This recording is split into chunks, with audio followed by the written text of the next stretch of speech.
Politik ini sebagai sebuah industri ya.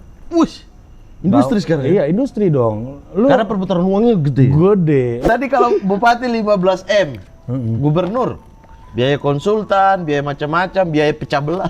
Iya, lu kali aja 10.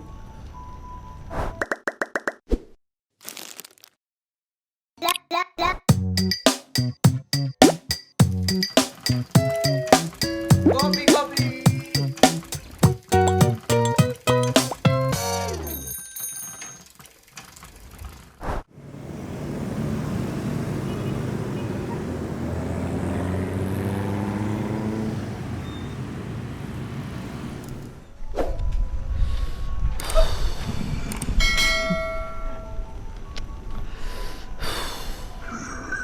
Halo para maling, kembali lagi di konten kesayangan Anda, konten anjing. Hari ini syuting udah berapa konten? Udah 3 hari ini, pusing otak saya. Aduh ya Allah. Kembali lagi di konten, tetap masih menjadi yang terbaik dibandingkan Total Politik, dibandingkan Asumsi, dibandingkan Karni Ilyas, dibandingkan ILC, dibandingkan semua konten politik yang ada di TV-TV, ini yang terbaik. Dan ini mengalahkan konten-konten lain juga. Ya, PWK, Tai semua itu. Ini, the best ini. Ini cuma setara sama podcast Ruang 828 Noise sama Sportcast 77, Sport 77. Itu lu semua. Cuma setara sama itu. Yang lainnya mah lewat itu. Oke, kembali lagi hari ini kita kedatangan seseorang narasumber. Narasumber ini cukup apa ya? Dia kalau disebut CV-nya banyak banget. Konsultan politik iya, host politik iya, punya akun YouTube iya, bikin partai-partai ribut dia. Itu dia. Kita sudah kedatangan Ari Putra. Wah, thank you. Sebuah kehormatan diundang Khas Kreatif bersama Maaf Alkatiri. Wes anjing. Jadi kalau kalian tanya panitia yang melanggar agreement-nya, mereka. Jangan itu. Dia nggak sebutin gua bukan panitia di videonya, kurang ajar juga nih Mama. Iyalah. Tapi kan di komen aku justru menyudutkan. Tolong di komentar ini mereka panitianya, tolong tanyakan langsung ke mereka. Ya, biar sekalian aja udah ribut-ribut aja. Kurang ajar nih Mamat kata gua. Oke, hari ini sehat, Bang? Sehat. Tadi lagi dari mana tadi? Dari ini Metro TV tadi. Ngapain? Gue udah diundang-undang TV juga sekarang. Gokil. Mantap juga kan? Gokil. Biasanya kan Respect, nganter-nganterin orang ke TV biasanya Ya. kan. Nah, sekarang udah diundang gua. Berarti materi untuk di TV dibikin sendiri. Kalau biasa kan bikin punya orang. Gimana nih? Apa sewa konsultan lagi? Masa konsultan dikonsultanin? Iya. Jadi apa nih? Ada tim lah. Ada ya? Ada. Oh. Tim Total Politik. Pantas anak-anaknya. harga konsultan itu mahal ya, karena dia harus sewa tim-tim lain Kalau lagi. lu nggak pakai konsultan lebih mahal lagi. Kenapa? Lu salah ngoceh, efeknya nggak terukur. Itu Itu biaya loh. iya biaya. Iya, misalnya kalau lu masuk ke satu daerah pemilihan, nggak ada risetnya, nggak ada konsultan yang bisa memberikan lu brief direct strategi gitu ya untuk ketemu langsung sama masyarakat gitu. Itu bisa jadi ongkos lu lebih mahal, lu bisa keluar uang, bisa apa aja gitu. Jadi sebenarnya logikanya kalau lu pakai konsultan politik, itu harusnya mempermurah biaya kampanye lu. Kalau konsultan bikin lebih mahal, ya nggak usah pakai konsultan.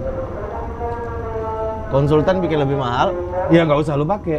nggak usah pakai konsultan. Iya, lu tebar aja uang yang banyak, atau lu pakai cara lu sendiri, bikin pertemuan dengan cara lu sendiri. Kalau itu lu rasa lebih murah. Oke. Kan bisnis konsultan tuh kan bisnis ketenangan ya. Jadi ketika lu ngeluarin duit, seorang kandidat ngeluarin duit, dia merasa tenang ya, bahwa uangnya ini pasti berdampak terhadap dukungan yang dia ingin tuju. Karena di politik, Karena dia harus bayar propaganda politik yang kalian hadirkan kan? Iya kan? propaganda ya bisa jadi ya. Pecah belah. Iya. Iya kan? Tergantung perspektif. Oh enggak. Perspektif apa? Kalau perspektif lu kan propaganda. Kalau gua public relation. Oh, wes diperhalus kata-katanya untuk mengalihkan gitu, untuk mengibuli masyarakat ya. Jadi emang Tapi lancar tuh bisnis konsultan politik di Indonesia. Nah, ini Kan Indonesia kan surganya politisi. ya kita harus bicara politik ini sebagai sebuah industri ya. Wush, industri sekarang ya? Iya, industri dong. Lu Karena perputaran uangnya gede. gede. Lu lihat gini, ini hitung-hitungan kasar aja. KPU itu aja ngeluarin uang 25 triliun untuk pemilu. Iya. Itu baru KPU. Lu bayangin partai politik. Jika seandainya satu TPS itu cost per unitnya 1 juta rupiah, ya. Untuk sewa saksi, Iya, bayar sewa ya? saksi segala macam, melatih saksi dan lain-lain gitu. Satu TPS itu 1 juta rupiah, ada 650.000 atau 700.000 TPS. Berarti satu partai itu minimal harus punya uang sekitar 700 miliar. 700 miliar kalau Minimal loh itu. anggaran daripada DPR kepada partai, anggaran pemerintah ya. Anggaran pemerintah Kepada partai 1T ya. PDI itu dapat 25 M-an lah setahun lah gitu. Ah, cuma 25 M ya? Iya, 25-30 M lah. Wah, sisa dananya dari mana tuh? Iya, Kalau sampai fundraising dan lain-lain Wah, ya. bahasa-bahasa halus Iya, semua. selalu itu. Bahasa dari sisi gua. Kalau dari sisi lu nginjak sana, nginjak sini kan Enggak. gitu. Kita tuh tidak terlatih untuk jujur aja pakai kata yang jujur. Kayak Enggak, ini kan bahasa- koruptor disebut koruptor. Maling. Iya, Bukan iya. Mamat Keliling. Maling aja. Enggak kan ini soal kultur ya. Kultur apa sopan Iya. santun itu yang membuat kita Enggak. belangsat terus itu? Bukan sopan santun, Bos. Ini Kultur apa? konsep. Konsep apa? Ya, Pak. Ketimuran. Enggak, ini kan setiap profesi ada konsepnya. Pengacara itu mungkin misalnya ada konsep soal sukses fee, kan padahal jatah preman gitu misalnya kalau dari perspektif lu. Tapi kalau dari perspektif mereka dia Gak ada nyebutnya yang sebut, sukses fee gak ada gitu. dari perspektif saya juga itu jatah preman. Kok Anda tiba-tiba ngejudge? Enggak kan dari bahasa apa adanya yang lu sebut tadi. Iya sih, Kan iya. setiap profesi punya cara untuk menghaluskan konsep kan. Menghaluskan Iya. konsep. Iya, ya benar, penghalusan benar. konsep biar terlihat tidak terlalu biadab gitu. Oh, Iya kan? oh tidak terlalu biadab. Iya, kayak Oza bilang aja. Apa tuh? Kalau Oza bilang ngomongnya staycation karena check in itu terlalu biadab Oh, katanya. Jadi apalagi check-in halus ah. Check-in halus. enggak lah, buat Diperhalus anak lagi ya? Lebih halus lagi staycation, Oh, iya. lebih kolektif kolegial. Iya, iya, ada iya. konsen. Ya. Kalau check in belum tentu konsen. Iya, iya. kan? Check-in belum tentu konsep. Lah proses mereka datang ke Bisa aja lu check in sendirian. terus Lu ajak orang masuk. terus Ya, itu check in. iya check-in ya. Tapi kan orang Iya. ini datang ke sini Iya. udah ada konsen dong. Belum tentu konsennya untuk bersama di dalam kamar. Konsen ini konsen senggama. Iya. Bahasa halus, Iya, senggama. bahasa- Iya, paham, paham, paham. Oh, Kok kita jadi ngomongin nyewe ya? Orang gila, orang gila. Enggak. Mas, tapi Ini kalau ada audio-audio gini masuk ke bodo amat kita mah. masuk ke sini lu sharing AdSense nggak sama PT KAI? Enggak lah, harusnya mereka yang bayar kita promoin nih. Tiap hari kereta lewat kita promoin di sini. Iya, harusnya dibayar nih. Iya, dibayar di PT sini. KAI. Ah. PT KAI. Kembalikan Pak Ignatius Jonan dong. Kembalikan Valdo Maldini dong. Valdo dulu di situ. Bukan kan dulu yang berantem di yang blocking stasiun kan dia dulu. Oh iya. blokir stasiun kan Iya. dia. Waktu mahasiswa kan. Iya, Sekarang suara rakyat diblokir sama dia. bukan saya. Iya, karena ini ada trust. Valdo teman gua. Ya. Gua ngomong apapun pasti dia trust bahwa itu bukan bermaksud jahat. Iya. Nah, masalah kita kan yang melaporkan itu karena trust udah nggak ada, man. Oh, bagaimana cara menciptakan untuk trust kembali? Friendship. Berteman ya? Iya, berteman. Tapi kalau berteman juga dari kubu sini bilang alah ini gini, kubu sini bilang alah ini gini. Iya Gimana? kan? Iya, apapun itulah. Ya lu mau nggak setuju sama calon yang ini, calon yang itu ya kita tetap teman. Friendship ini yang kita gagal perjuangkan dalam politik hari ini. Oke, pertemanan ya. Iya, Politik pertemanan. sehat ya. Itu friendship di tengah perdebatan yang kencang, perbedaan pendapat yang kencang. Kita punya threshold, punya batas yaitu friendship. Itu yang hilang dalam politik kita hari ini. Iya, gitu. iya. Ya karena memang dilatih oleh elit-elit kan.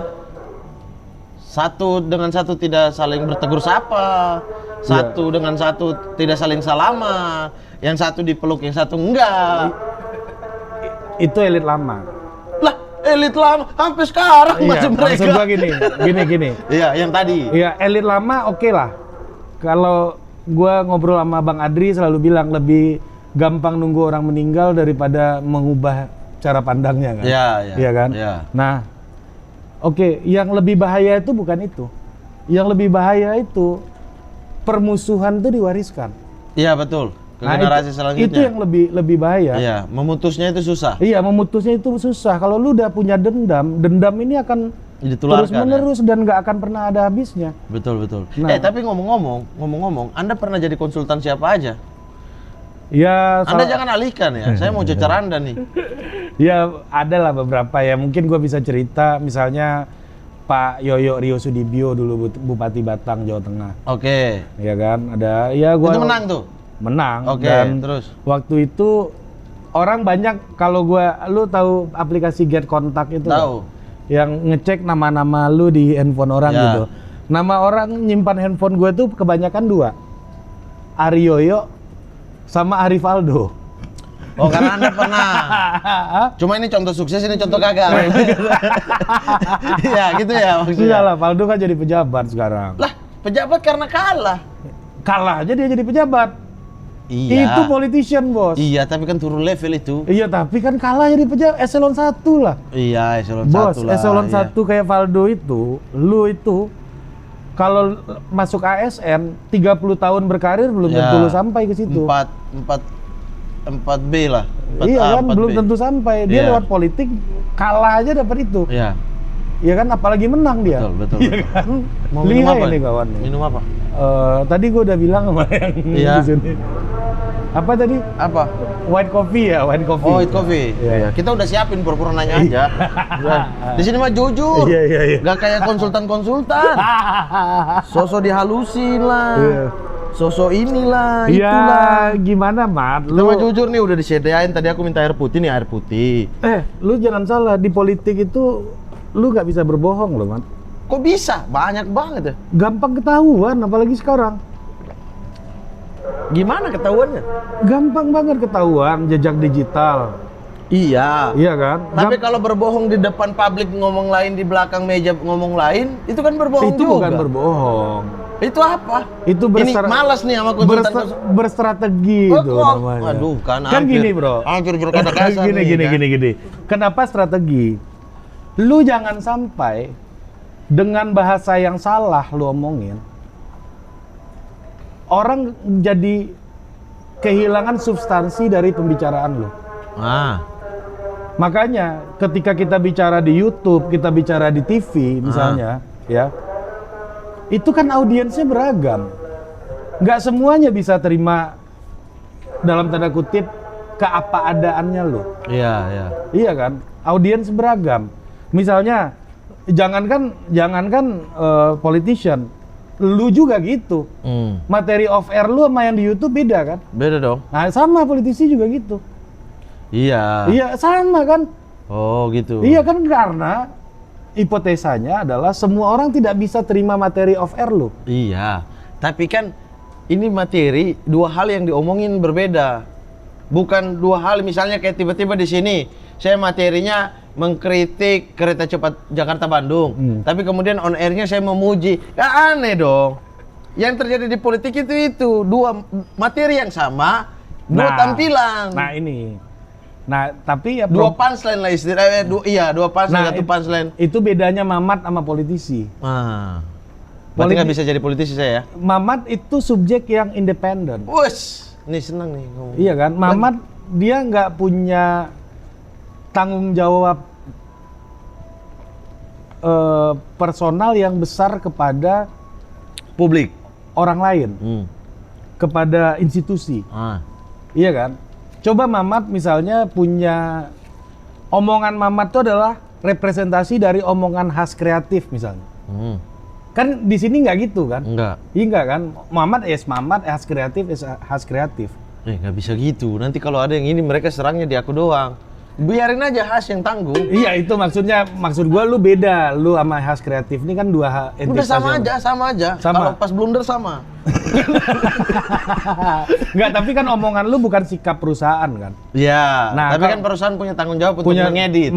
iya. Perusahaan juga lalai kalau nggak mengedit. Iya, itu kan tanggung Ini jawab bangsat-bangsat perusahaan. ini nih. Nah, tapi kalau politician, omongannya itu bisa jadi omongan dari institusinya. Yang mana hipotesa apa yang terjadi di institusinya, konteks di institusinya itu harus dihitung. Misalnya gini, apa iya Valdo itu dulu di dalam hatinya senang sama omongannya Pak Amin Rais gitu misalnya? Ya. Belum tentu kan? Tapi ya kalau gua nggak mau bilang enggak ya, tapi enggak, belum tentu. udah enggak. Enggak gitu Udah. misalnya. Tapi untuk menjaga stabilitas di dalam PAN itu harus dia omongin, dia harus mengalas omongannya Pak Amin Rais gitu. Bukan berarti berbohong, tapi sebuah statement di dalam politik itu harus mempertimbangkan banyak hal yang sifatnya itu levelnya di kelembagaan. Yang mana mungkin omongan ini akan membuat Mamat senang, tapi belum tentu buat gua senang. Oke. Nah, yang mana Mamat dan gua ternyata konfliknya makin meruncing. Iya kan? Nah, itu yang harus menjadi perhitungan, bukan berarti berbohong. Omong kosong iya. Tapi kalau misalnya kayak Lu harus bedain ada tuh. bandar, tapi bilangnya nggak ada bandar, itu berbohong nggak? Omong kosong itu. Lah, kok bisa omong kosong? Iya kan Bohong loh. Dia kan iya. Ada mahar-mahar, Iya. bilangnya enggak. Ada bagi-bagi jatah, bilangnya hak prerogatif presiden. Dia bilangnya itu Apa pembiayaan politik. Ya elah. Pantas nih, makanya undang-undang. Itu yang gua bilang omong kosong. Iya, undang-undang pemilu kan, Ya. money politik, pembiayaan politik. Iya, Kalau bener. dia bagi-bagi duit, tapi Kalau pas zaman ada- kampanyenya itu masuk pembiayaan Iya. politik lah, udah gila.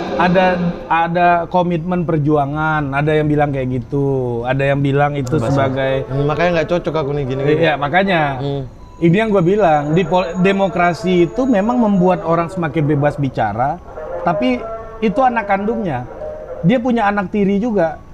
Kebebasan berbicara, ada polarisasi anak tirinya, ada Oh ya, omong kosong sepakat anak itu. tirinya, ada oligarki yang jadi anak tirinya. Sepakat itu. Ya kan lu demokrasi ini melahirkan banyak anak gitu. Yang mana anaknya juga belum tentu sesuai dengan keinginannya gitu.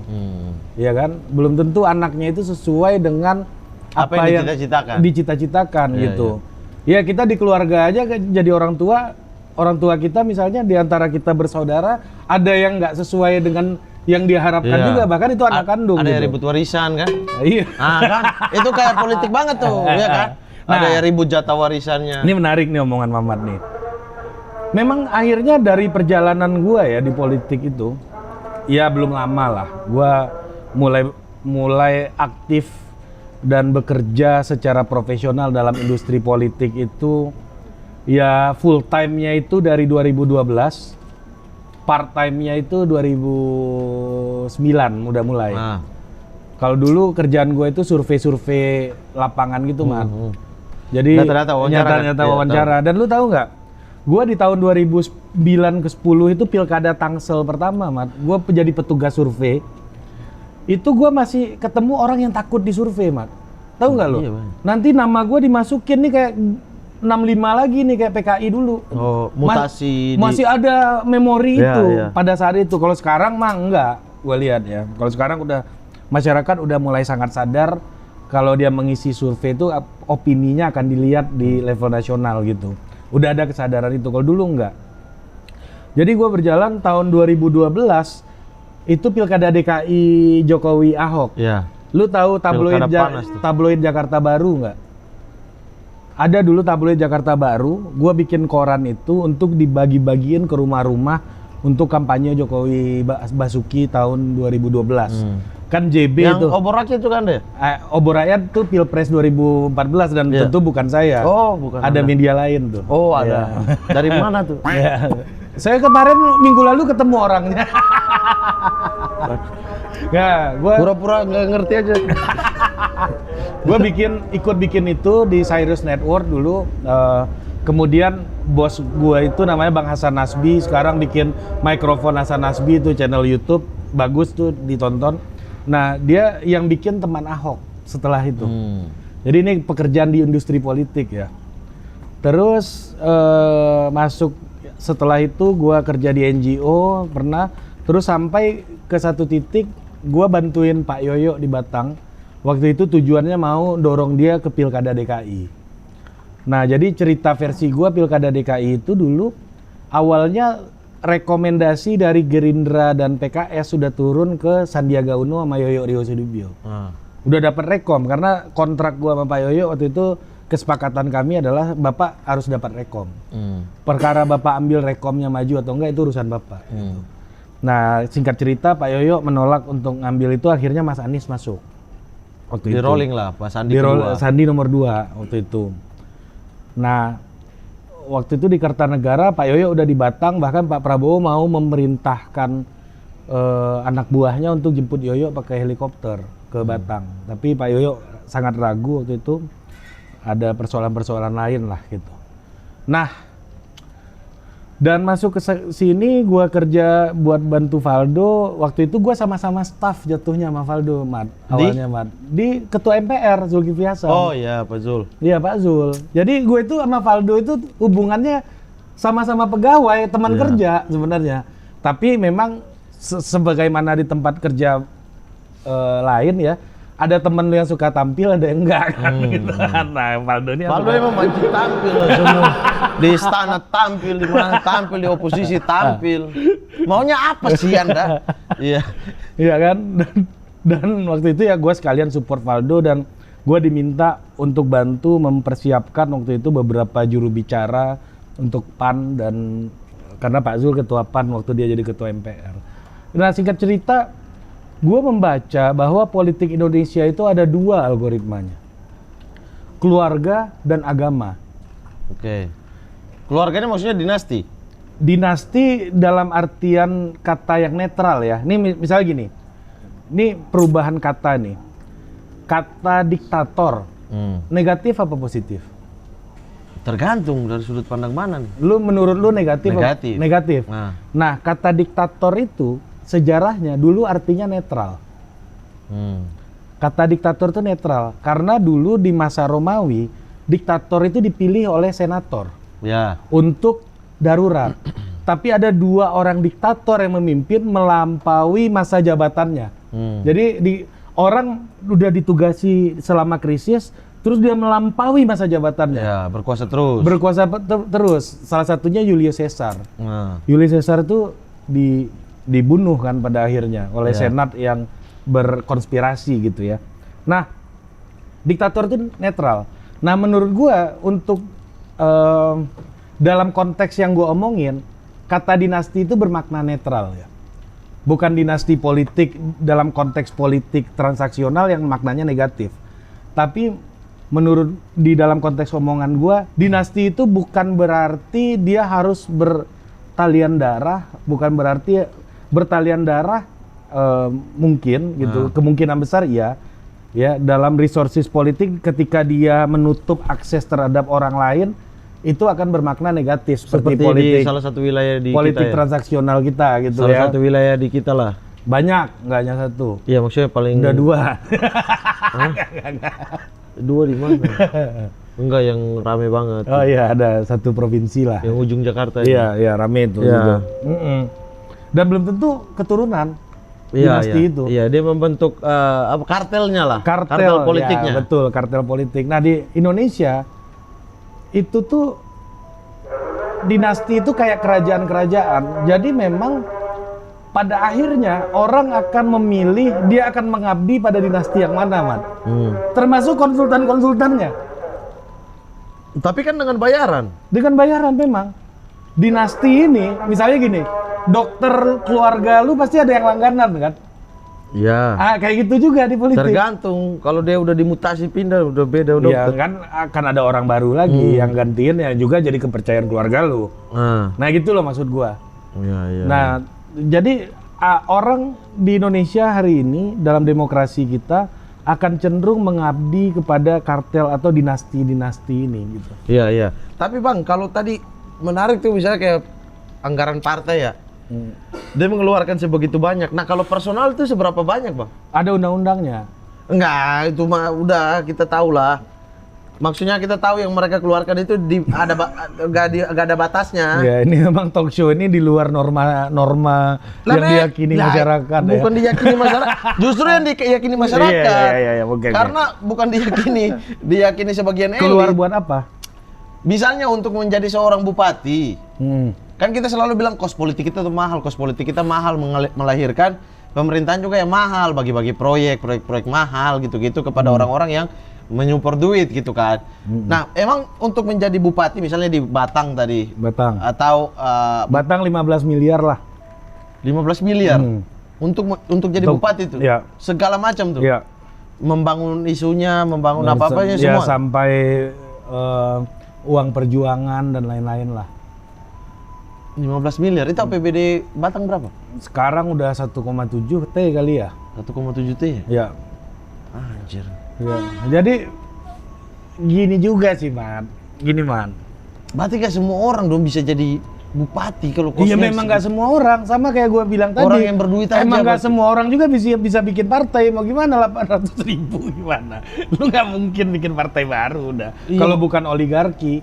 Makanya gue kadang-kadang mengkritik. Jadi gini, orang banyak mengkritik oligarki itu tanpa melihat konsep besarnya. Kan oligarki itu dampak dari apa sih menurut lo? Bagi-bagi kekuasaan. Oligarki itu dampak dari ketimpangan, Man. Jadi kalau lu lihat gembel di pinggir jalan, itu adalah wajah ketimpangan dari bawah. Ya, Tapi misalnya kalau lu kayak lihat di atas 10% kekayaan. Nah, lu lihat oligarki itu adalah ketimpangan dari atas. Ya. Iya kan? Nah, masalahnya lu nggak mungkin menghapuskan ketimpangan 100%. Iya pastilah. Nggak mungkin. Nah, disitulah sebenarnya peran negara, ya, Untuk mengatur. untuk memberikan akses terhadap orang agar ketimpangan ini tidak ekstrim gitu. Iya. Itu problemnya sebenarnya. Iya, tapi kalau tadi misalnya kayak 15 M ya, itu Batang ya. Papua berapa, Bro? Lebih gede. Mungkin gua kira 50-an ya. 5M itu untuk operasional aja tuh gua kira, karena medannya agak sulit kan. Untuk operasional. Operasional beli bensin, ongkos pesawat, Ke kampung-kampung. kampung-kampung untuk mobilisasi aja tuh. Karena memang Kalau untuk ininya kursi itu tahun 2012 ya 15M ya. untuk kursinya? Nggak tahu tuh. Hah? Untuk kursinya butuh berapa tuh? Nah ini, Bro. Ini yang gua apa ya namanya ya? Memang kita harus akui hari ini tuh ini yang selalu gua kritisi juga. Pendanaan partai kita tuh nggak masuk akal, Bos. Dari APBN? Iya. Iya. Nggak masuk akal. Sementara gini deh. Lu editor ya misalnya. Lu gua gaji 4 juta, tapi semua beban kehidupan bermasyarakat gua kasih ke lu. Merekrut pemimpin, menyiapkan kaderisasi, melakukan pendidikan politik, ya, dan lain-lain. Partai politik itu dengan bensin yang terbatas, ya, lu harus biayai dan memiliki tanggung jawab moral yang begitu besar gitu. Nah, akhirnya yang terjadi adalah dia nggak melakukan kaderisasi dengan tepat lagi, sehingga nggak melahirkan pemimpin-pemimpin yang kredibel yang bisa dia calonkan gitu. Tapi masalahnya dengan dana sedikit ini aja mereka bisa mendapat dana yang lebih gede kan? Iya kan, makanya Dari sponsor kan? itu yang lu bantah tadi. Nggak mungkin sesuai aturan, kan itu yang lu bilang tadi. Iya makanya. Iya. Apakah akan hilang satu suplai dana dari luar ini kalau ini ditinggikan? Apakah ada jaminannya itu? Makanya kita mau model yang mana? Model Eropa, model Amerika. Model kita lah. Kita kan bangsa besar. Model kita ya kayak sekarang ini. Iya kan? Bagus. Kan kita mau bicara demokrasi, negara demokrasi yang udah mapan nih. Atau Amerika Latin. Amerika Latin tuh uang saksi ditanggung negara. Semua uang saksi dikasih ke partai politik. Saksi negara yang tanggung. Jadi biaya 800M tadi itu negara yang tanggung. 800M dikali 10 partai misalnya baru 8T, Bos. masih lebih gede dana kampanyenya, dana KPU 25T. Ya karena dia menyelenggarakan. Iya, semua. penyelenggara semuanya. Makanya ini semua partai dikasih saksi aja baru 8T. Kalau dananya saksi. Itu satu. Kedua, model Eropa, Skandinavia dan lain-lain. Wali kota masih boleh jadi dokter gigi. Masih boleh jadi direktur. Jadi artis. Jadi artis ya wajar kan. Maksud gua mimpin perusahaan dapat penghasilan dari profesinya dengan Iya. anggota DPR masih ngejalanin bisnisnya dengan ya dibolehin gitu. Iya. Atau model Amerika, kita punya lobbyis. Oh ya bisa lobby. Ya, dia yang lobby-lobby, nanti ada fee buat partai terus di-declare. Dikasih tahu ke publik Iya, kan? di-declare. Dibuka secara Iya, umum gitu. Mamat mendapatkan project highway di situ, biayanya segini, dipotong 5% untuk partai politik, untuk Mamat segini gitu misalnya. Mau model yang mana? Kita ini kebanyakan kucing-kucingan. Iya, lobby juga iya. Iya, Tapi lobby nggak- juga nggak iya. declare. Iya, tapi nggak declare. Iya, nggak declare. Lobby aja, kita nggak tahu tuh berapa persen Iya, tuh. makanya. Itu dalam pendanaan politik ini memang menjadi problem kita gitu. Iya, iya. Nah, kita mau model yang mana? Nah, gue nggak tahu ya, karena ini agak sulit diwujudkan karena dengan sistem hari ini ada orang-orang kuat yang diuntungkan kan gitu. Iya. Mana mau dia kalau dia bikin kayak gitu pertarungan jadi rata, Bos. Iya. Tapi ada efek nggak misalnya gitu tapi tiba-tiba kayak ada penyelewengan? Penyelewengan pasti ada. Nah, Tapi kan apa efek jerahnya? mekanisme kontrol yang paling penting. Kalau di Korea Selatan misalnya itu negara jaksa. Jaksa bisa cek dana kampanye sampai dari asal-asalnya dan memang ada punishment yang berat. Nah, di sini harusnya begitu, secara aturan. Iya, tapi kan secara aturan kan cuma hukumannya kan nggak jelas apa, Man? Iya, makanya sih banyak kata bercabang di undang-undang Iya, itu. Kayak mengambang. apa yang dimaksudkan Makanya. dengan money politik. Iya kan ini Sementara kalau dia keluarin berlebih tapi di zaman kampanyenya dibilang pembiayaan ini yang kampanye. bikin aturan kan orang yang bertanding. Gimana lu mau berharap? Nah, betul terus gimana dong solusinya Ya, memang solusinya mereka? presiden. Karena kita presidensialisme. Perpu. Presiden, Bos. Jadi ini yang banyak gua ngelihat orang agak keliru melihat negara ini, persoalan negara.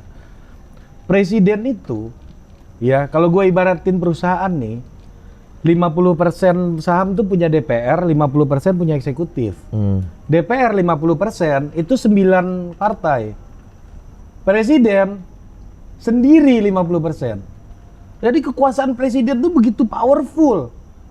Dia bisa, kalau lu lihat undang-undang yang jadi itu rata-rata inisiatif pemerintah semuanya. Tadi DPR 50% berapa partai? 9. Lah, presiden 50% 7 partai. Enggak, maksud gua eksekutifnya sendiri. 7 partai. Tapi kalau presiden yang ngajuin undang-undang, ya 7 partai itu akan ngikut di DPR gitulah kira-kira. Iya, Perpu kan? Iya. Tapi kan kepentingan 7 partainya juga ikut di dalam Perpu itu. Iya makanya. Di dalam rancangan RUU Ya, yang diajukan presiden pemerintah. berani nggak? Lu kalau jadi presiden, misalnya, lu berani nggak untuk dihantam kayak Gus Dur dulu?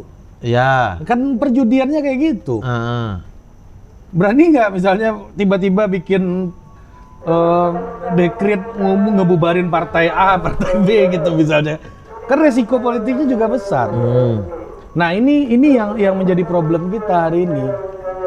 Lingkaran setannya tuh ada di situ. Iya. Nah menurut gua satu-satunya yang bisa, misalnya banyak yang ngomong presidensial threshold 0% gitu. Itu satu-satunya orang yang bisa cepat menggagalkan itu ya presiden sekarang. Karena itu kita balik ke prinsip presidensialisme lagi. Presidensialisme itu membuat presiden memiliki kekuasaan eksekutif, kekuasaan legislatif, dan kekuasaan yudikatif sekaligus. Karena yang melantik dia semua. Iya. Legislatif enggak sih? Legislatif bukan. Iya. Ya, tapi dia punya kekuasaan legislasi. Dia bisa ngajuin undang-undang RUU, ke iya. DPR. Dan kebanyakan undang-undang yang diketok itu Dari pemerintah. dari pemerintah. Itu RUU TPKS itu kan lama banget dulu. Ketika presiden bilang kita dukung UU TPKS untuk segera disahkan, langsung berapa hari jadi, Bos. Iya. Nah, ini problemnya kita hari ini, bahwa pada akhirnya kekuasaan itu dilekatkan kepada sosok-sosok personal ini. Partai nanti nak. Iya. Ya. Gila tuh kucing. Orang udah halus-halus. Oh iya, nanti sorry, ya. sorry. Iya. Sorry pecinta kucing. Kan tidak ada kekerasan. Tapi Anda menuduh kucing. Ya kan cuma bilang gila. Gila ini kan banyak. Gila Mamat lucu banget. Nah, gitu. Kocak Mamat gila. Bang, tadi kalau bupati 15M, gubernur, biaya konsultan, biaya macam-macam, biaya pecah belah. Iya, lu kali aja 10. 10 kali lipat. Sekitar 150 dong. Iya, paling gampang lah. Itu di wilayah sini ya. Wilayah barat ya. Iya, Wilayah sana kosnya lebih tinggi. Iya, bisa jadi kali 10, kali 15 lah. Lah mereka saya yakin nggak punya duit segitunya yang jadi gubernur, yang jadi bupati ini. Berarti ada sponsor dong. Iya, sponsor pasti ini ada. pasti menuntut balik dong. Begitu terus kan? Nah, ini juga nih. Ini menurut gua sesuatu yang seringkali orang terlalu gini, karena gua belajar sosiologi dulu ya, Mat. Ya. Jadi Apa mau bilang uang terima kasih? Apa? enggak, sosiologi itu begini. Kita itu punya kepercayaan mana yang lebih kuat, struktur atau agen. Ya. Kalau struktur itu seperti halnya dulu Pak Harmoko ngomong depan TV, menurut instruksi Bapak gitu. Ya kan? Kalau agen yang kuat itu kayak Sri Mulat, tampil seolah-olah spontanitas semua. Nah, padahal skrip. Nggak ada skripnya. Ya kan? Itu agen yang kuat. Nah, tapi gue selalu percaya ada antara struktur dan agen. Struktur agen. Nah, gue mau contohin di luar negeri ya, biar aman gitu. Di sini aja. Ya, di sini ada contohnya juga, tapi lu nanti bayangin aja contoh di sininya ya. Misalnya kayak di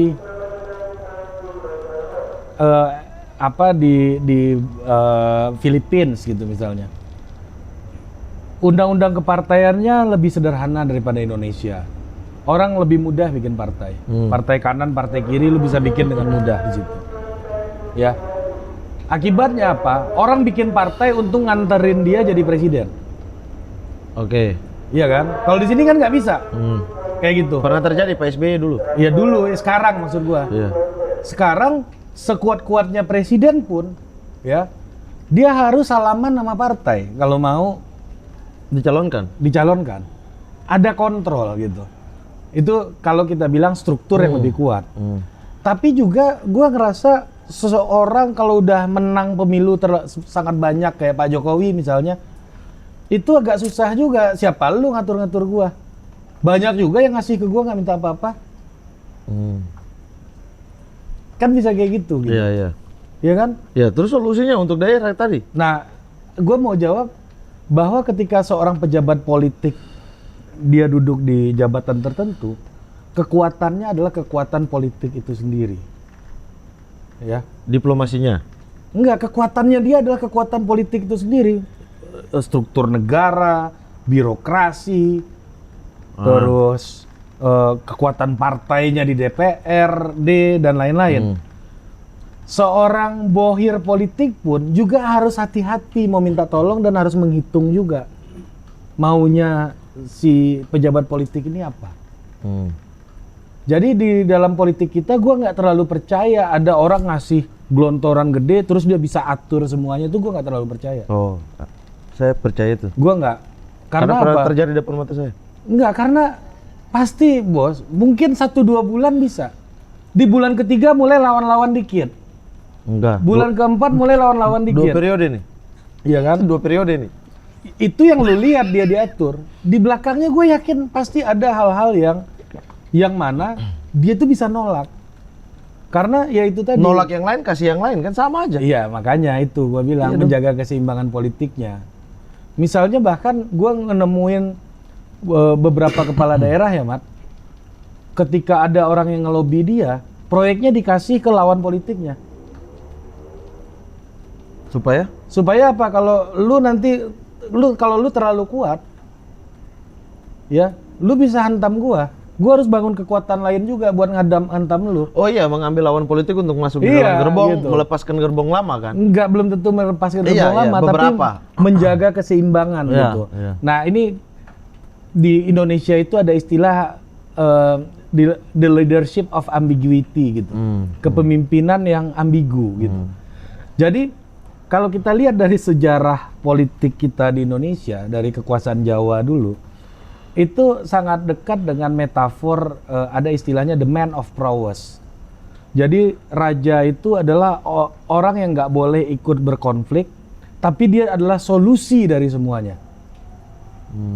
Misalnya lu anak buah gua, ada anak buah gua. Oh, Mamat udah terlalu keras nih. Gua suruh anak buah gua nabok lu. Iya kan? Habis itu lu berkelahi berdua. Lu berkelahi, lu datang ke gua berdua. Ya udah damai aja segala macam gitu loh. Iya kan? Nah, nanti kamu ambil yang ini, kamu ambil yang itu gitu. Jadi ketika di jabatan politik tertentu orang akan dengan secara intuitif dia akan bersiasat pasti. Dan kebanggaan bagi seorang politisi adalah dia menjadi penengah atau penyeimbang. Karena gini, ada elected birokrasi, ada non-elected birokrasi. Kalau non-elected tuh yang PNS, ASN, dia jadi birokrat. Elected yang terpilih lewat pemilu. Meaningnya, maknanya birokrasi itu apa? Dia sebagai agen atau distributor dari sumber daya negara. Iya. Semakin baik distribusinya, kepemimpinannya semakin berhasil kan? Tapi kan jatuhnya kembali lagi itu tetap aja diartikan sebagai bagi-bagi. Iya pasti. Sabar, lagi bahas negara nih. Kucing, oke, mantap. Negara lagi kacau nih. Iya. Gitu dong. Iya. Tapi kan tetap aja diartikan dengan mendistribusikan. Tapi yang dipikirkan adalah elit kan. Elit-elit ini kan bukan kesejahteraan masyarakat di bawah dong. APBD itu dibagi-bagi untuk elit dong. Kalau Iya. tadi nanti distribusinya tergantung dia nih. Ya gimana, Mat? Lu nggak bisa suruh gembel bangun jalan kan nggak bisa. Iya benar. Iya Tapi kan? kan yang dimaui adalah kepentingan elit-elit ini gitu loh. Nah itulah lu akan pilih pemimpin yang mampu untuk mengorkestrasi itu. Nah disitulah leadership orang teruji atau enggak. Dia mampu nggak merorkestrasi itu. Misalnya gini, Mamat ngasih gue 100, ada teman Valdo ngasih gue 10 gitu misalnya. Gue kasih lebih banyak ke lu kan Valdo juga nggak akan marah. Ya. Itu loh maksud gue. Orang tahu kontribusi lu sebesar itu gitu. Iya, paham. Iya. Tapi maksudnya kan jadi keseimbangan itu terjadi di atas gitu. Tetapi untuk perputarannya di bawah itu tidak sinkron. Nah itulah Jadinya bagi-bagi makanya, di atas doang. Kita melihat banyak uang berputar. Tetapi di atas nih. Sementara di bawah, contoh deh, misalnya ada dana APBD 1 triliun lah. Ya kita ambilnya 10%, 100 M lah. 100 M ini saya mau support nih untuk ekonomi di bawah berjalan, saya mau support ke UMKM sehingga ekonomi hidup nih di bawah. Masyarakat tidak susah, dia bisa memilih saya lagi nanti. Tetapi masalahnya ada satu kelompok yang belum dapat. Apakah saya nggak usah UMKM, saya bikin satu proyek jelas aja. Karena UMKM ini nggak mungkin mereka yang dapat proyek kan. Iya. Pasti disebar ke UMKM kan, langsung ke masyarakat kan. Atau dibangun misalnya bikin trotoar deh. 100 M ini, nih kalian dibagi 10, satu orang 10 M, 10 M, 10 M. Kan bisa dia mengamankan 10 elit nih. Ya, itulah gunanya lu punya anggota DPR. Untuk Kontrol itu, distribusi itu. anggota DPR juga ikut banget. Iya, makanya. Gimana dong? Makanya anggota DPR itu bisa ikut main karena lu nggak kenal sama dia kan. DPRD lah misalnya. Coba kalau dia lu kenal sama dia, besok bisa lu kata-katain. Kan politisi itu paling takut nggak dipilih. Ya makanya itu, sementara orang-orang ini yang di DPR, yang elit tadi yang suplai dana berharap proyek dari situ, itu semua itu kan punya gerbong masing-masing dong. Mereka bisa tiba-tiba aja dengan duit mereka bikin chaos. Mereka bisa suruh bikin demo atau apa gitu. Mereka bisa aja mengganggu stabilitas politik itu. Sementara ketika semakin banyak duit masuk, Iya dong, semakin Iya, banyak iya, duit masuk ke dia ini, iya. si pejabatnya ini, Iya, semakin dia bisa mengamankan pemilihannya, tapi resikonya dia harus bagi-bagi lagi. Nah Iya. itu yang tidak jelas kan. Iya. Kalau Nih, anggaran kampanye aja sampai ratusan M seperti itu untuk menjadi seorang gubernur, mau dibagi berapa ratus proyek itu? Mampat ini memang gua diajak untuk ngomong gaya orang politik beneran. Ya memang. Padahal dong. gua udah personal branding. Nggak usah, jujur di sini kuncinya. Nggak, kalau gua sih ngelihatnya ya gitu ya, Mat. Itu pasti ada. Permainan kayak gitu pasti ada. Iya. Lu nggak bisa, ya balik lagi ke yang di awal. Ini soal ketimpangan kan. Ada orang yang mendapatkan manfaat dari APBD, ada orang yang nggak dapat manfaat. Kan Iya. gitu Tapi ya, kan garis besarnya adalah masyarakat dapat manfaat dari APBD enggak? Iya itu. Kalau dengan sistem seperti ini, makanya gue bilang tadi. sistem pemilu ya. Iya, makanya gue bilang tadi. Bayar kalian aja mahal konsultan. Bos, justru kalau lo nggak pakai konsultan lebih mahal. Gua Bayar udah bilang. konsultan berapa? Nggak mahal kok. Berapa? Tergantung klien. Iya, bupati deh. Berapa? Nggak. Mau calon bupati? Gua selalu aktivitas basisnya. Wis, politisi banget. Bisa Orang nego- nanya berapa? bisa nih. dinegosiasikan. Ini nih, gua biasanya 1 M ada nggak? Hmm, Apa nilainya, marginnya di proyek? 1 M kayaknya margin doang. Iya, 1 M margin itu puluhan M kan? Untuk bayar konsultan saja, untuk memecah belah masyarakat aja itu. Enggak. Ini kan Itu jasa sih, jasa konsultan itu jokes, jasa. jokes. Iya. Itu pekerjaan. Ada orang yang marginnya sampai Iya. bahkan ada orang yang marginnya dibayar pakai konsesi tambang, itu ada gua dengar. Iya. Konsultan ini. Iya. Ada yang Bapak- dijanjikan proyek pipa ada. Iya, Bapak nggak usah bayar, Lucu Pak. Nanti Lucu tambang tanah situ kasih izin aja Iya, gitu. dan banyak. Ya, banyak Negosiasikan kayak begitu. Kalau Nanti gua gini, sih enggak. Nanti kalau saya terpilih kamu dapat ini. Sehingga ketika dia masuk, kos politiknya gede, janji politiknya juga terlanjur banyak nih. Iya, kalau gua sih ngelihatnya, Mat, itu memang ketimpangan ya problem kita gitu. Problem kita itu problem ketimpangan, dan akarnya itu memang biaya politik yang Cukup mahal. mahal banget. Indonesia itu gila mahal banget, Bos. Dan Anda jangan berharap punya uang 100 juta Anda disukai masyarakat, jangan berharap dulu. Enggak, makanya ya seperti yang lo omongin tadi, ya logikanya kira-kira kayak begitulah menurut gua. Iya dong. Ya logikanya kayak begitu. Ada satu APBD aku pernah satu instansi lah, aku pernah ribut nih.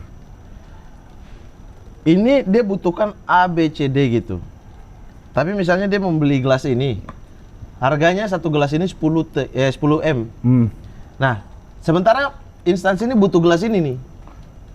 Nah, tapi kalau 10 M dia alihkan ke sini, berarti hanya bisa satu proyek. Ya, dia pecah banyak. Mending saya pecah kasih orang. Iya. Ini yang penting ditinggalin. Iya. Itu yang tidak penting dipecah demi mengamankan. Dan itu bisa penunjukan langsung karena dipecah-pecah kecil-kecil. Jadi banyak itu. Iya kan? Jadi banyak. Nah, ini Semua menarik senang nih, tuh. Mamat nih omongannya nih.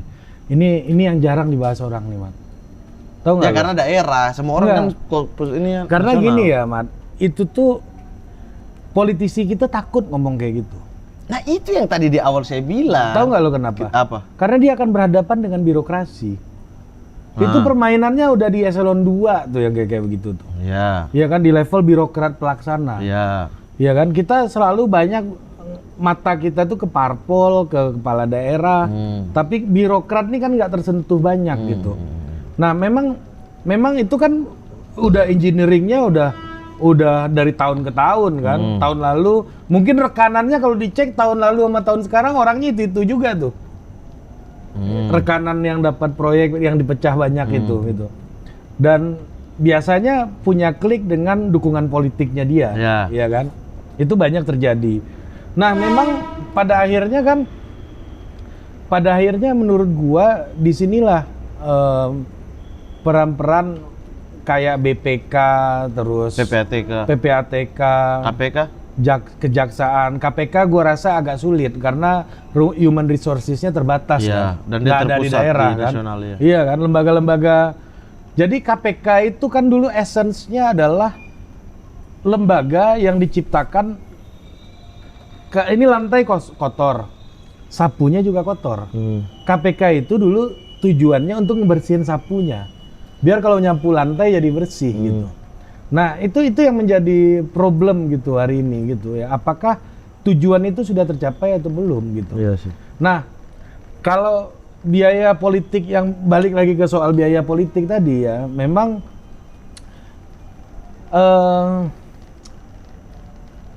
gua sih ngelihat memang agak sulit gitu itu tuh untuk 10 tahun Solusinya ke depan ya itu tidak ada ya. itu memang agak sulit untuk didobrak gitu. Solusinya sih punishment yang keras sih menurutku ya. Kalau ada ketahuan harus diskualifikasi. Sementara aturan diskualifikasi calon kan sangat terbatas. Iya, tapi kan gimana? Hanya terstruktur, sistematis Iya. dan masif. Dan itu ya nggak bisa gimana nggak caranya bisa orang dibuktikan juga. bener. Iya kan? Itu gimana tuh ada pilkada orang mau Iya, buktikan makanya. TSN. Susah. Iya, Paling makanya mentok aturannya PSU kan. Betul, Pemungutan aturannya suara udah ulang. dibikin samar-samar sehingga semuanya di situ Iya, betul. punya banyak celah. Ini kan yang bikin aturan pemainnya juga. Wih, pemain. Iya kan? Iya itu Pemain. masalahnya kan. Memang Lu emang pemain. pemain lu, Man. Pada ini kalian banget. Ya kan? Nah, tapi iya di satu sisi memang agak pesimis ya Iya. untuk ngelihat itu. Tapi di sisi yang lain ya, gue yakin semuanya itu akan berubah ketika basis perekonomian masyarakat kita itu berubah juga. Basis perekonomian berhubungan dengan ini dia gimana? Iya. Ya itu dulu berubah berbasis perekonomian. Enggak, maksud gue dalam kalau kita ingin mendobrak ini gitu. Ya. Sekarang misalnya gue mau ngomong funding nanti disalahin Mamat lagi. Enggak. Bos politik itu, Iya. nah kan? Gitu Bos aja. politik itu, Pemodal politik. pemodal politik pasti terkait orang-orangnya kalau nggak terkait dengan proyek-proyek pemerintah, kalau nggak terkait dengan izin-izin pemerintah Iya. kan gitu. Sehingga mengamankan bisnisnya. Iya, sangat mengamankan bisnisnya dia.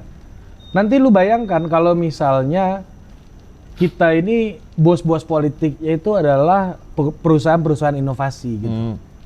Itu cara berpikirnya pasti akan beda lagi. Iya. Iya kan? Nah, itu yang menurut gua dan makin ke sini satu hal yang menurut gua layak diapresiasi dari pemerintahan Pak Jokowi memang ada upaya untuk memberikan cara pandang yang lain gitu. Iya. Cara pandang yang baru soal basis perekonomian ini. Nah, tapi memang di hal ini sih menurut gua memang ini sudah sangat kusut ya. Kusut sih. Kusut benar banget. Dan kita mau Gitu. tarik ke teringkat semua tuh. Iya kan? Kalau Amerika itu orang kayanya kan udah banyak berubah. Iya kan? Dulu orang kayanya juragan minyak. Sekarang orang kayanya perusahaan teknologi, finance juga pernah gitu. Kalau kita kan siklus orang kaya kita kan nggak begitu banyak bergerak, Mat. Iya. Pasti orangnya itu aja atau keluarga Ya, itu 10% aja. orang di Indonesia. Iya, keluarganya itu aja. Terus menerus. Dan yang bisa jadi bos politik pasti orangnya juga itu aja. Pemodal itu lagi. Nah, gue ya dari 2009 masuk bekerja secara profesional di politik sampai hari ini berarti berapa tahun tuh? Sekitar 13. 15 tahun lah ya. Iya. Sekitar 15 tahun. Pemainnya nggak banyak berubah, Mat. Pemain lu politik tuh. Iya, tapi bisnis di Indonesia itu udah banyak berubah orangnya. Iya, sudut pandang tadi yang dibilang Iya, kan, sudut pandang. bagaimana investasi kemudian membuka sesuatu Iya. yang baru. Iya, makanya itu selalu saya puji tapi tidak pernah disorot. Itu ya. Iya, Tapi kalau iya. investasinya berantakan, asal-asalan, ya kita juga harus kritik dan dong. sektornya itu aja, Iya, ekstraktif iya. misalnya. Iya kan? Lu coba lihat investasi di Indonesia meningkat iya. Tapi apakah dia di sektor-sektor pengembangan Iya. misalnya industri apa sekolahnya. Nah, itu yang menurut gua misalnya kayak Korea Selatan lah. Korea Selatan kan kasik-kasiknya itu caibol-caibolnya itu kan Samsung gitu misalnya. Perusahaan-perusahaan teknologi, Mat. Jadi dia bisa berhitung dengan cara yang berbeda gitu dengan pemerintahnya gitu. Nah, ini yang kita belum punya gitu. Orang kaya kita masih sektornya itu kebanyakan bergantung pada sektor-sektor ekstraktif. Iya. Jadi sangat tergantung kepada konsesi, hutan, Ya. segala macam gitu. lahan baru, sawit. Buka lahan baru, sawit. Kan kita tahu semua gitu. Kayu. Kayu gitu. Sehingga balas budi politiknya ya yang lu bilang tadi Iya, gitu kan. merugikan banyak orang. Ya, ada orang yang dirugikan gitu. Dan bahkan mungkin ada orang yang merugikan dan bersuara kencang gitu. Iya. Nah, tapi kalau misalnya kayak perusahaan teknologi kayak Samsung dan lain-lain, izin apa yang misalnya paling hak pekerja gitu kan, yang lebih-lebih kayak gitu kan. Betul. Libur pekerja gitu misalnya. Lobby-lobbynya karena tergantung penjualan dia kan. Iya, tergantung sales Tergantung kan, basisnya teknologi. Iya. Nah, makanya negara kayak negara demokrasi yang maju ya, demokrasi yang mapan, itu rata-rata basis perekonomiannya itu basisnya adalah ide, inovasi, teknologi dan lain-lain itu. Amerika misalnya, ekspornya ke kita itu teknologi semuanya. Ekspornya Bahan Amerika, mentahnya dari kita. Ekspor Amerika itu kebanyakan ke seluruh dunia, itu pasti high teknologi. Iya, barang mentahnya dari kita. Barang mentah dari kita gitu misalnya. Nah, ini yang harus dijawab nih. Dan menurut tapi gua. itu udah dijawab, misalnya kayak pembatasan bahan mentah Dan untuk ekspor, diekspor gitu kan. gitu itu menarik, itu bagus sekali. Bagus, tapi sekali dari tapi pemerintah. ininya belum muncul. Muncul pembangunan Inovasinya belum ya, terlalu. inovasinya, kemudian membuka apa namanya barang jadinya di sini Iya. itu belum terlihat. Belum terlihat. Tapi perubahan cara pandang tadi Cara pandang luar biasa. berubah drastis. Iya. Kalau dulu kan masa-masa sebelumnya lah ya, itu kalau ada nggak hanya di Indonesia, di banyak negara dikeruk dulu sumber daya alam dibawa negara ke sana. negara-negara berkembang ini gitu. Oke, Bang Iya. Ari, terima kasih banyak Oke, sudah Mat. datang ke sini. Total Iya, Politik mau ada apa nanti? Jangan Iya. lupa juga ya nonton Total Politik channel dari Bang Ari Putra. Iya, mau ada Mamat nih gua. nih. Wes. Tapi ya itu ya, gua boleh nambah dikit. Boleh, lah. boleh. Iya. Ini soal pendanaan politik tadi. Memang ini menjadi problem kita yang sangat berlarut-larut menurut gua. Dan solusinya itu memang ada di tangan presiden gitu. Ya. Siapapun presiden kita di 2024 nanti, gua berharap itu orang yang berani ngomong terang-terangan bahwa kayak Mamat ini. Ngomong terang-terangan bahwa pendanaan politik kita ini pahit gitu. Pendanaan politik kita ini bermasalah. Saya kalau jadi presiden, saya akan revolusi ini nih. Soal pendanaan politik. Ada model Eropa, ada model Amerika, Jangan ada model-modelan ya. model mana gitu. Itu yang akan kita diskusikan. Itu Oke. visi besar saya gitu. Nah, menurut gua lupakan memilih presiden ke depan itu dengan rasa benci atau cinta. Kan ada kandidat yang menjadi kanalisasi kebencian terhadap Pak Jokowi, ada kandidat menjadi kanalisasi kecintaan pada Pak Jokowi. Menurut gua ini akan sangat sulit. Karena kita berulang terus ke sini. Berulang terus, itu akan melahirkan dendam yang terus-menerus. Ini saatnya kita mencari orang yang benar-benar punya gagasan, ide. Salah satunya, gua akan apa namanya, akan senang banget ya gitu apabila kita punya presiden yang berani untuk bicara soal pendanaan politik yang harus direvolusi. Dan terang-terangan ya. Iya, seperti Mamat ngomong, nggak ada sukses fee, nggak ada. Bukan ditutup sana sini atau jago pencitraan atau jago garis keturunannya. Oke, terima kasih. Oke. Siapa? Terima kasih Bang Ari, sehat Oke, selalu. thank you, Mas. Sukses buat Total Politik juga dan Thank you, teman-teman thank di sana. Salam buat Iya. mereka semua ya. Oke. Oke, teman-teman ada ini. Oke. Kalau begitu jangan lupa untuk saksikan terus Mamat Keliling hanya di Has Kreatif. Jangan nonton channel yang lain ya, channel apapun termasuk Total Politik nggak usah ditonton. Tonton kami saja di sini saja ya. Oke. Orang gila. Jujur katanya jujur. Gila, kocak banget lu, Mat. Katanya jujur ya jujur dong. Oke. Oke, kalau begitu sehat selalu teman-teman. Jangan lupa di like videonya, komen, subscribe dan juga share ke semua orang. Salam Olahraga.